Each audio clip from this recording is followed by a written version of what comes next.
ఈ హోటల్ తెలియని వాళ్ళంటూ కూడా ఎవరు లేరు. రీసెంట్‌గా కొణిదెల ఆహ్, ఆహ్, నాగేంద్ర నాగేంద్ర బాబు గారు వచ్చారు. నాకు తెలిసిన చాలామంది మినిస్టర్స్, కొంతమంది ఎమ్మెల్యేస్ కూడా రీసెంట్‌గా అక్కడికొచ్చారు. కొంతమంది సినిమా ఫీల్డ్ నుంచి వచ్చిన వాళ్ళు కూడా అది టచ్ చేసి వెళ్తా ఉంటారు. ఆంధ్రాస్ లార్జెస్ట్ రెస్టారెంట్ చాలా మందికి తెలిసే ఉండొచ్చు.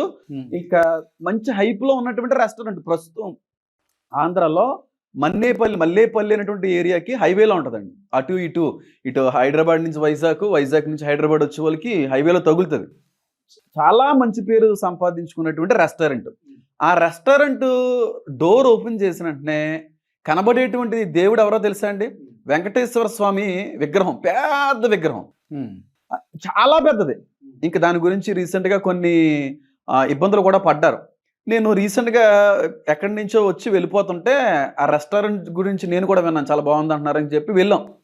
వెళ్ళిన తర్వాత ఆ రెస్టారెంట్ ఓనర్ ఆయనే ఇన్‌స్టాగ్రామ్‌లో కనబడతా ఉంటారు. ఆయన పేరు మున్నా. నేను డైరెక్ట్‌గా వెళ్ళాను. ఆయన బయటకొచ్చారు. సో అండ్ సో అని పరిచయం చేసుకొని so happy to see you here sir అని చెప్పి అన్నారు. ఆయన స్వామిమాలలో ఉన్నారండి. ఆయన నిష్ట కలిగినటువంటి అయ్యప్ప స్వామిమాల వేసుకున్నారు. కావాలంటే ఆయనకి ఫోన్ చేయండి ఆయన చెప్తారు. హేమన్ అనే ఆయన వచ్చారు సంథింగ్ అంటే మీకు అర్థమైపోతుంది. స్వామిమాలలో ఉన్న ఆయన వచ్చి హలో సార్ బాగున్నారని మాట్లాడినప్పుడు నేను మాట్లాడాను. ఎలాగో తెలుసా చేయి పట్టుకునే మాట్లాడాను. ఆయన హ్యాండ్ షేక్ ఇచ్చారు. నేను హ్యాండ్ షేక్ ఇచ్చాను. ఇద్దరం హగ్ చేసుకున్నాము. అక్కడ ఉన్నటువంటి బిర్యానీస్ కూడా ఆ స్వామిమాలలో ఉన్నటువంటి ఆయన గారే తయారు చేస్తూ ఉంటారు.